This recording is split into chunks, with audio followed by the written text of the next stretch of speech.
Hello all. In this lecture we are discussing about conditional statements used in JavaScript. നമ്മൾ JavaScriptൽ ഏതൊക്കെ conditional statements use ചെയ്യുന്നുണ്ട് അതാണ് നമ്മൾ ഇന്ന് ഡിസ്കസ് ചെയ്യാൻ പോകുന്നത്. സോ എന്താണ് കണ്ടീഷണൽ സ്റ്റേറ്റ്മെൻറ്റ്സ് എന്ന് പറഞ്ഞാൽ? അപ്പോൾ നിങ്ങൾക്ക് ഓൾറെഡി ഒരുപാട് പ്രോഗ്രാമിംഗ് ലാംഗ്വേജസ് ഫെമിലിയർ ആണ്. നിങ്ങൾക്ക് സി അറിയാം, പൈത്തൺ അറിയാം, അങ്ങനെ ഒരുപാട് പ്രോഗ്രാമിംഗ് ലാംഗ്വേജസ് നിങ്ങൾക്ക് ഫെമിലിയർ ആണ്.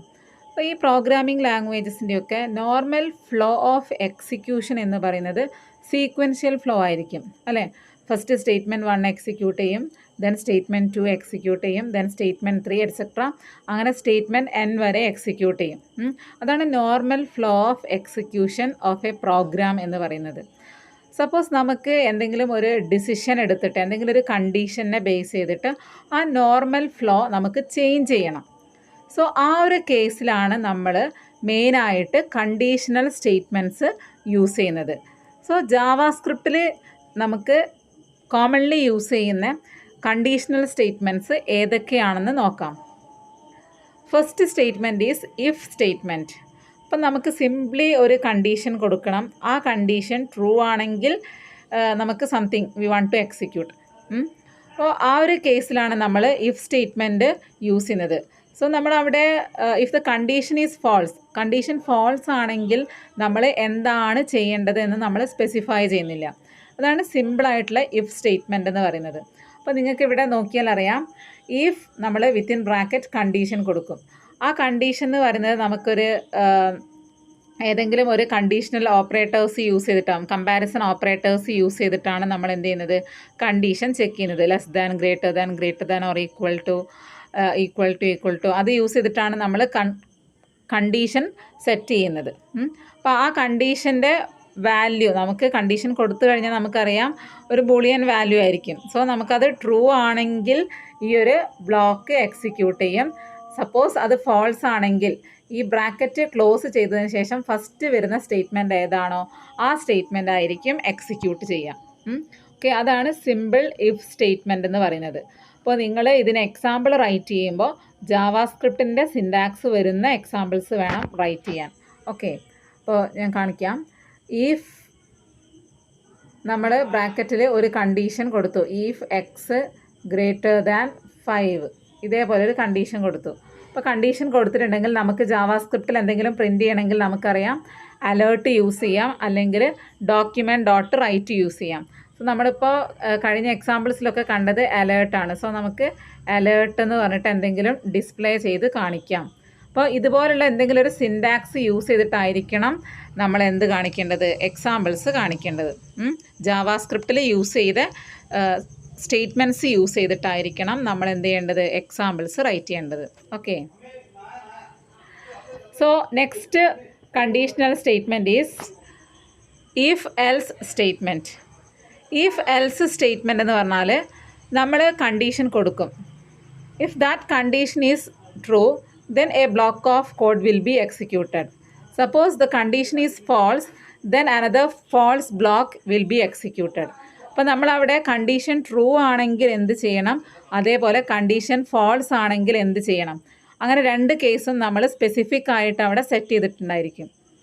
അതാണ് ഇഫ് എൽസ് സ്റ്റേറ്റ്മെൻറ്റും സിമ്പിൾ ഇഫ് സ്റ്റേറ്റ്മെൻറ്റും തമ്മിലുള്ള ഡിഫറൻസ്. സിമ്പിൾ സ്റ്റേറ്റ്മെൻറ്റിൽ എന്താണ് ചെയ്യുന്നത്, നമ്മളൊരു കണ്ടീഷൻ ട്രൂ ആണെങ്കിൽ എന്ത് ചെയ്യണം എന്ന് നമ്മൾ സ്പെസിഫൈ ചെയ്യും. പക്ഷേ അത് ഫോൾസ് ആണെങ്കിൽ എന്താണ് സ്പെസിഫിക് ആയിട്ട് ചെയ്യേണ്ടതെന്ന് സെറ്റ് ചെയ്യുന്നില്ല. പക്ഷേ ഇഫ് എൽസിൽ നമ്മൾ എന്ത് ചെയ്യുന്നുണ്ട്, കണ്ടീഷൻ ട്രൂ ആണെങ്കിൽ ട്രൂ ബ്ലോക്ക് എക്സിക്യൂട്ട് ചെയ്യും, കണ്ടീഷൻ ഫോൾസ് ആണെങ്കിൽ എൽസ് പാർട്ടിൽ ഫോൾസ് ബ്ലോക്ക് ഉണ്ടായിരിക്കും, അതാണ് എക്സിക്യൂട്ട് ചെയ്യുക.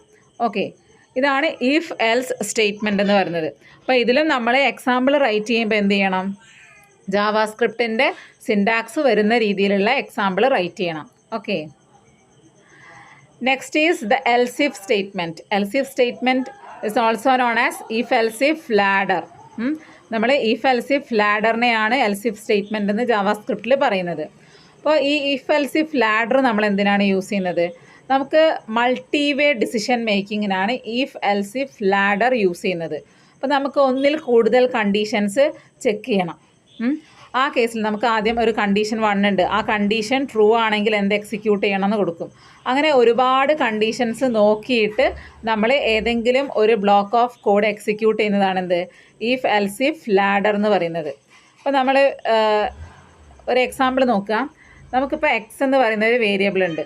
അതിൻ്റെ വാല്യൂ നമ്മളൊരു നമ്പറാണ് ഇൻപുട്ട് ചെയ്യാം. 10 വരെയുള്ള ഏതെങ്കിലും ഒരു നമ്പർ ഇൻപുട്ട് ചെയ്യും, 1 ഡിജിറ്റ് നമ്പർ ഇൻപുട്ട് ചെയ്യും. അപ്പോൾ നമ്മൾ ആ ഇൻപുട്ടിനെ ബേസ് ചെയ്തിട്ട് നമുക്കൊരു ഔട്ട്പുട്ട് പ്രൊഡ്യൂസ് ചെയ്യണം. Suppose if x equal to 0 we want to print 0 in letters. നമുക്ക് 0 ലെറ്റേഴ്സിൽ പ്രിൻറ്റ് ചെയ്യണം. സപ്പോസ് നമ്മൾ 1 ആണ് കൊടുക്കുന്നതെങ്കിൽ നമുക്ക് എന്ത് ചെയ്യണം, 1 എന്ന് പറഞ്ഞിട്ട് പ്രിൻറ്റ് ചെയ്ത് കാണിക്കണം. അപ്പോൾ ആ ഒരു കേസിലൊക്കെ നമുക്ക് എന്ത് യൂസ് ചെയ്യാം, ഈ if else if ladder use ചെയ്യാം. അപ്പോൾ ഫസ്റ്റ് നമ്മൾ എന്താ ചെക്ക് ചെയ്യുക, ഇഫ് എക്സ് ഈക്വൽ ടു 0. അപ്പോൾ നമ്മൾ എന്ത് ചെയ്യും, അലേർട്ട് 0. ഈ ഒരു ഫോമാറ്റിൽ കൊടുക്കുന്നതിനെയാണ് നമ്മൾ എന്ത് പറയുന്നത്, ഇഫ് എൽസ് ഇഫ് ലാഡർ എന്ന് പറയുന്നത്. ഇനി നമ്മൾ അടുത്ത കണ്ടീഷൻ കൊടുക്കുകയാണ്, else if x equal to 1 ആണെങ്കിൽ നമ്മൾ എന്ത് ചെയ്യും, അലേർട്ട് 1. അങ്ങനെ നമ്മൾ 9 വരെയുള്ള ഡിജിറ്റ്സ് പ്രിൻ്റ് ചെയ്ത് കാണിക്കും. ഇനി സപ്പോസ് നമുക്ക് ആ കണ്ടീഷൻസ് ഒന്നുമല്ല വരുന്നത്, നമ്മൾ ഇൻപുട്ട് ചെയ്തത് ഒരു 2 ഡിജിറ്റ് നമ്പറാണ്. അപ്പോൾ നമുക്ക് എന്ത് ചെയ്യണം, നമ്മൾ ഇൻപുട്ട് ചെയ്തത് ഇൻകറക്റ്റ് ആണെന്ന് ജസ്റ്റ് ഡിസ്പ്ലേ ചെയ്ത് കാണിക്കണം. അപ്പോൾ അതിന് നമ്മൾ എന്ത് ചെയ്യും, എൽസ് പാർട്ടിൽ എന്തെങ്കിലും ഒരു ബ്ലോക്ക് ഓഫ് കോഡ് സ്പെസിഫൈ ചെയ്ത് കൊടുക്കും. ഓക്കെ, അപ്പോൾ നമ്മൾ ഫസ്റ്റ് കണ്ടീഷൻ 1 നോക്കും. കണ്ടീഷൻ 1 ട്രൂ ആണെങ്കിൽ ഈ ബ്ലോക്ക് ഓഫ് കോഡ് എക്സിക്യൂട്ട് ചെയ്യും. സപ്പോസ് അത് ഫോൾസ് ആണെങ്കിൽ നെക്സ്റ്റ് കണ്ടീഷൻ ചെക്ക് ചെയ്യും. അതാണ് ട്രൂ എങ്കിൽ അത് എക്സിക്യൂട്ട് ചെയ്യും. ഇനി അതും ഫോൾസ് ആണെങ്കിൽ നെക്സ്റ്റ് കണ്ടീഷൻ ചെക്ക് ചെയ്യും. അങ്ങനെ കണ്ടിന്യൂ ചെയ്തിട്ട് ഫൈനലി എന്ത് ചെയ്യും, ഒരു കണ്ടീഷനും മാച്ച് ആവുന്നില്ലെങ്കിൽ എൽസ് പാർട്ട് ആയിരിക്കും എക്സിക്യൂട്ട് ചെയ്യുക. ഓക്കെ, അതാണ് if else if ladder or else if statement എന്ന് പറയുന്നത്. Okay, next is nested if. Nested if എന്ന് പറഞ്ഞാൽ എന്താണ്, നമ്മൾ ഒരു ഇഫ് സ്റ്റേറ്റ്മെൻറ്റിനുള്ളിൽ തന്നെ വേറൊരു ഇഫ് സ്റ്റേറ്റ്മെൻറ്റ് സ്പെസിഫൈ ചെയ്യുന്നതിനാണ് എന്ത് പറയുന്നത്, നെസ്റ്റഡ് ഇഫ് സ്റ്റേറ്റ്മെൻറ്റ് എന്ന് പറയുന്നത്. ഓക്കെ, അപ്പോൾ നമ്മൾ ഒരു കണ്ടീഷൻ കൊടുത്തു, ആ കണ്ടീഷൻ മാത്രം നമുക്ക് സാറ്റിസ്ഫൈ ചെയ്താൽ പോരാ, അതിനുള്ളിൽ കയറിയിട്ട് നമുക്ക് വേറെ ഏതെങ്കിലും കണ്ടീഷൻസ് ചെക്ക് ചെയ്യണം. അപ്പോൾ നമ്മൾ ഗ്രേഡിങ് മാർക്ക് കൊടുക്കുകയാണ്. അപ്പോൾ മാർക്ക് കൊടുക്കുന്ന സമയത്ത് ഈഫ് മാർക്ക് ഗ്രേറ്റർ ദാൻ 80, അതിൻ്റെ ഉള്ളിൽ ഈഫ് ആ കുട്ടി ഇപ്പോൾ NSS അതുപോലുള്ള എന്തെങ്കിലും പാർട്ടിസിപ്പേഷൻ ഉണ്ടെങ്കിൽ അതുകൂടെ ആഡ് ചെയ്തിട്ട് വേണം കുട്ടീൻ്റെ മാർക്ക് ആഡ് ചെയ്യണമെങ്കിൽ.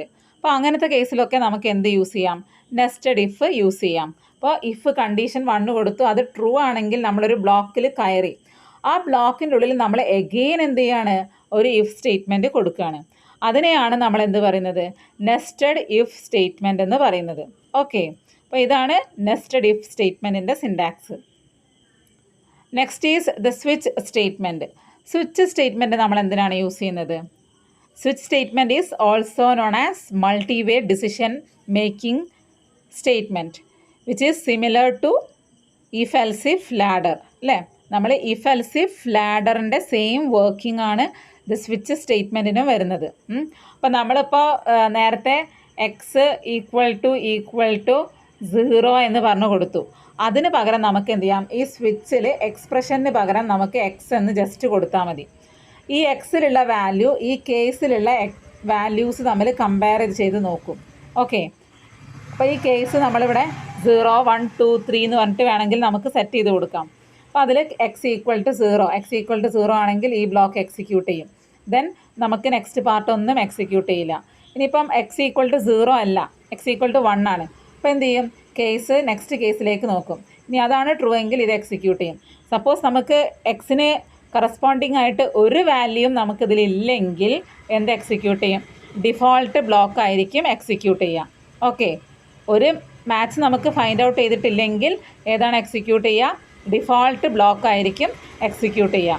ഓക്കെ, അപ്പോൾ ഇത്രയാണ് കണ്ടീഷണൽ സ്റ്റേറ്റ്മെൻറ്റ്സ് ഇൻ ജാവാസ്ക്രിപ്റ്റ് എന്ന് പറയുന്നത്. അപ്പോൾ നിങ്ങൾക്കിത് ഫെമിലിയർ ആയിരിക്കും, അതുകൊണ്ട് മനസ്സിലാക്കാൻ ഈസി ആയിരിക്കും. എന്നാലും ഡൗട്ട് എന്തെങ്കിലും ഉണ്ടെങ്കിൽ നിങ്ങൾ ചോദിക്കാം. Okay, thank you.